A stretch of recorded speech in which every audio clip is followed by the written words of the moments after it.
Hello, this is Functions Part 2. Please follow along carefully and take good notes. Answer the note check when you have finished. Okay, now we need to talk a little bit about sequencing. Determining if a sequence is arithmetic or geometric can help you find a pattern. When you know the pattern, you can continue the sequence to find missing terms. Describe the relationship between the terms in the arithmetic sequence 7, 14, 21, 28.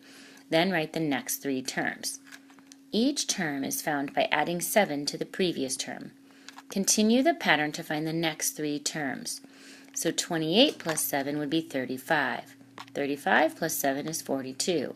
42 plus 7 is 49. So the next three terms would be 35, 42, and 49. Let's look at number 2. This is a geometric sequence, which means that you multiply. So geometric sequences, we multiply. Arithmetic, we add. Each term is found by multiplying the previous term by 2. You can see 2 times 2 is 4, 4 times 2 is 8, 8 times 2 is 16.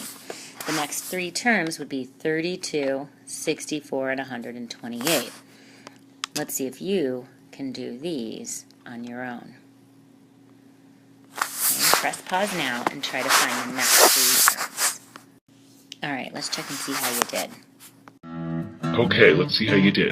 For problem A, you should have added 15 to the previous terms and gotten 60, 75, and 90. For B, each term is found by subtracting 0.5 from the previous terms, 2.5, 2, and 1.5. For C, each term is found by multiplying by 3, so 81, 243, and 719. For D, you multiply by 2, so 48, 96, and 192.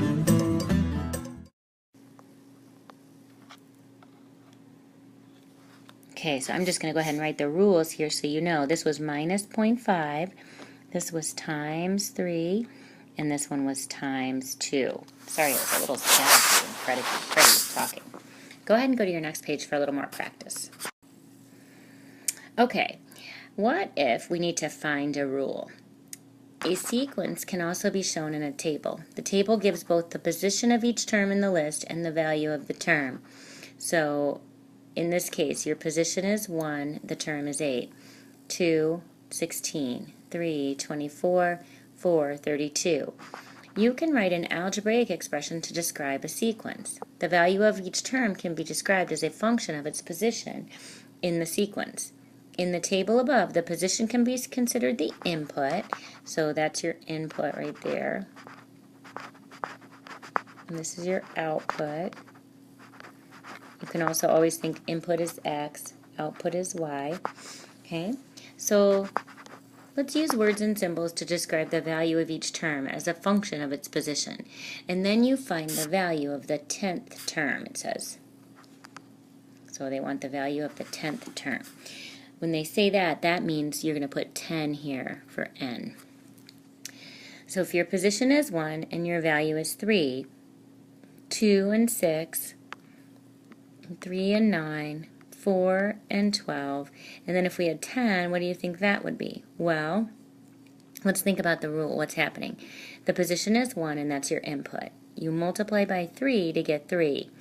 You multiply 2 by 3 to get 6, 3 by 3 to get 9, and 4 by 3 to get 12. So if you were doing n, like you don't know what n is, you would say n times 3, which is 3n. You can replace n with any value that you want and always be able to figure out what the output is. So in this case, they asked us to make n 10. So we replace n with 10 and multiply 3 times 10, which gives us 30. So the value of the 10th term in the sequence is 30. Okay? So let's look at these two, E and F, and see how you do.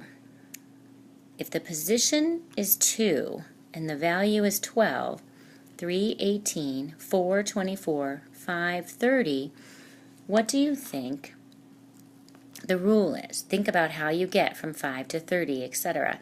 And then replace n with an 8 to figure out what that should be. For this one, for F, you have 3 to 7, 4 to 8, 5 to 9, 6 to 10, and then you have n again, and you're going to use 8 for n.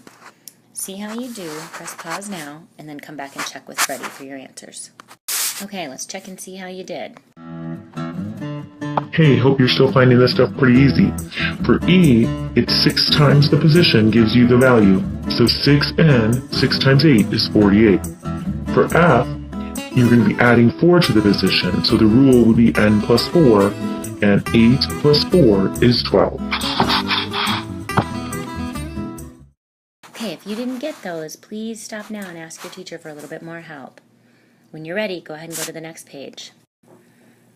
Okay, one more example that we're going to look at here.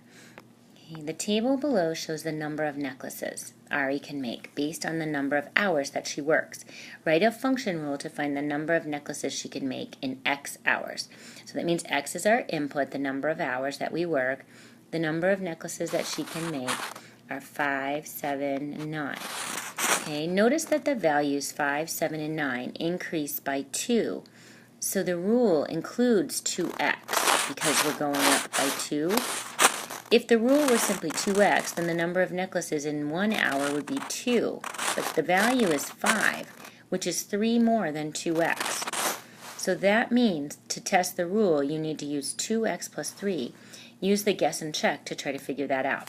So basically what they did was, you know that each of these is going up by 2 each time. So like 5 plus 2 is 7, 7 plus 2 is 9.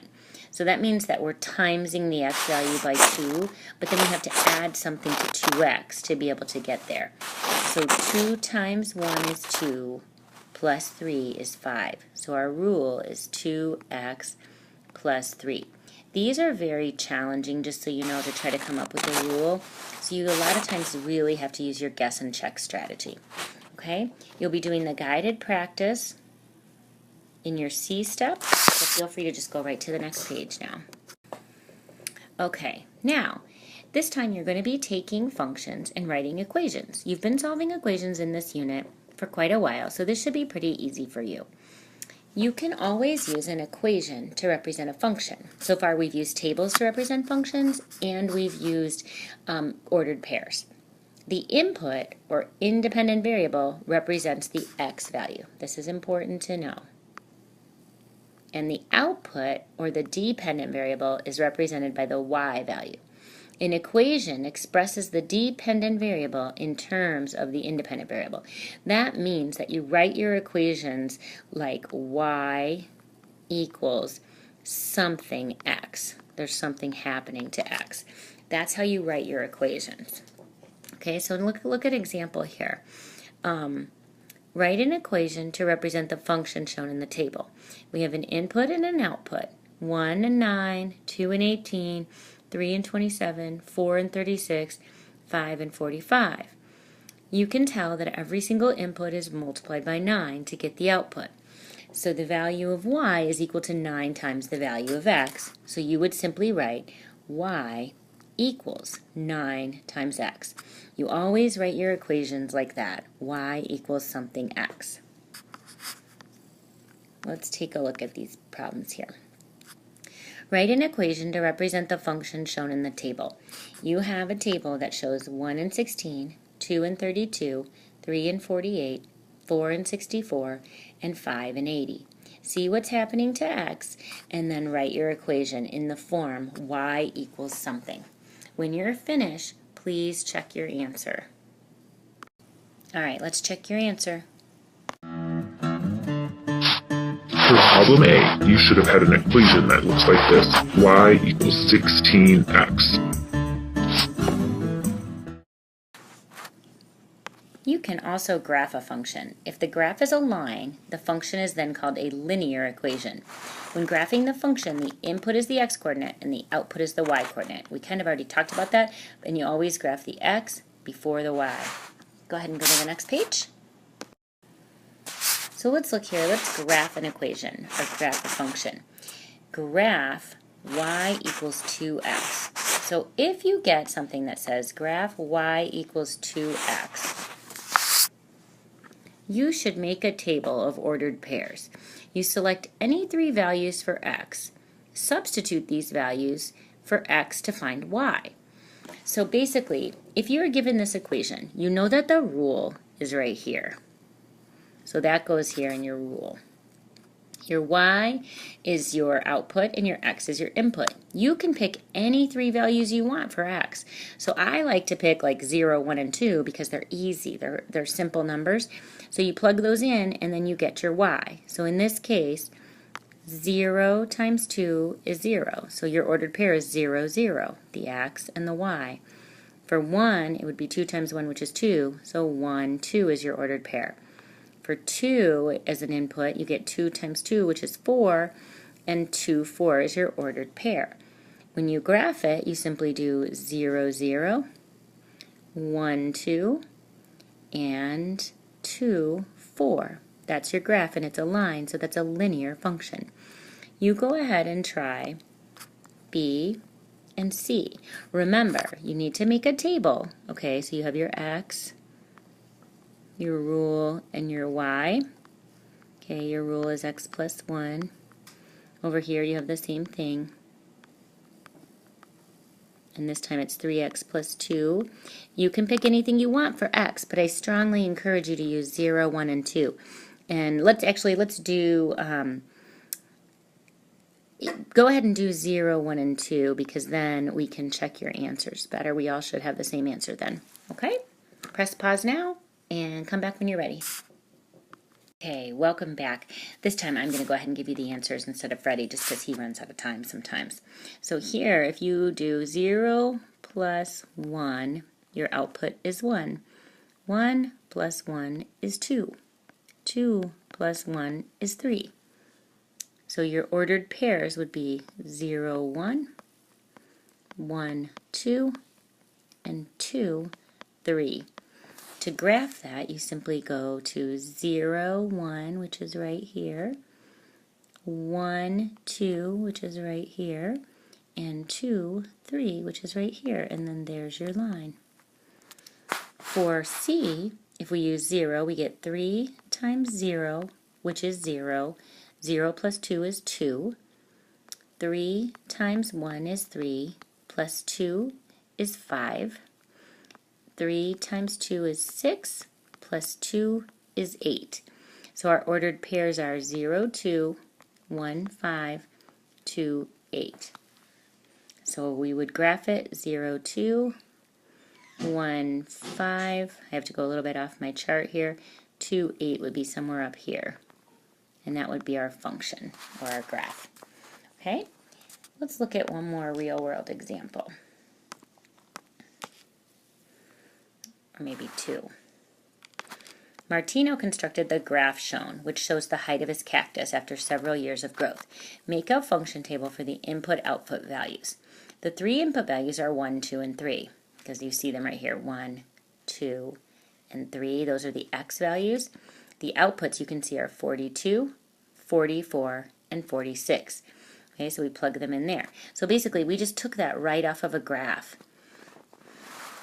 For 4, write an equation from the graph that could be used to find the height, y, of the cactus after x years. Since the output values increase by 2, the equation includes 2x. Each output value is 40 more than twice the input. So the equation would be y equals 2x plus 40. They just figured that out by saying that since these go up by 2, we have to be timesing by 2, so it's 2x plus something. I know that may seem a little bit confusing or a little hard to figure out how we got that. That's probably the trickiest part. But basically you know that if each one is going up by 2, that it has to mean that there's a 2x involved.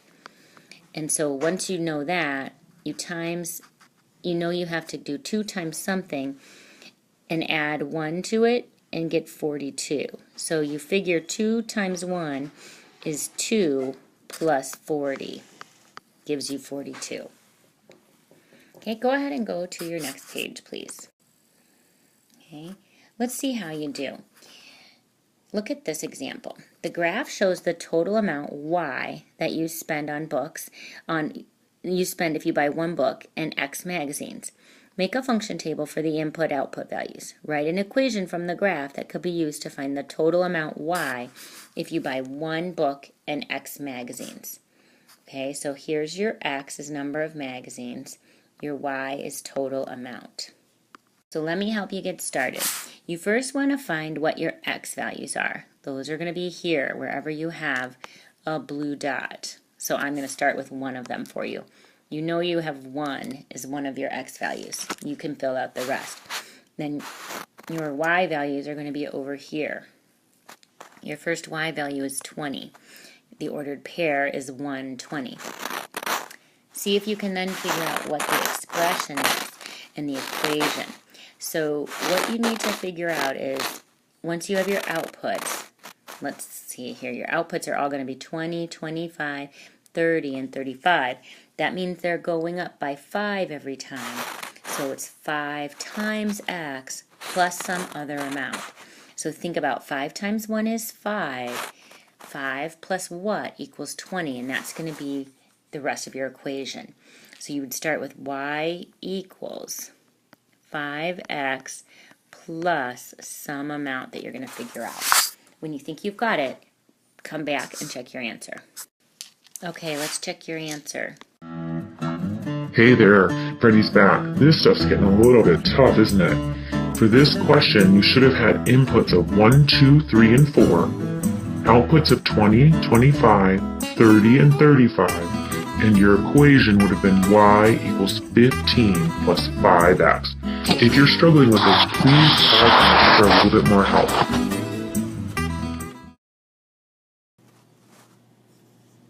All right, once again, you'll be doing the guided practice in the C step, so go ahead and go to your last part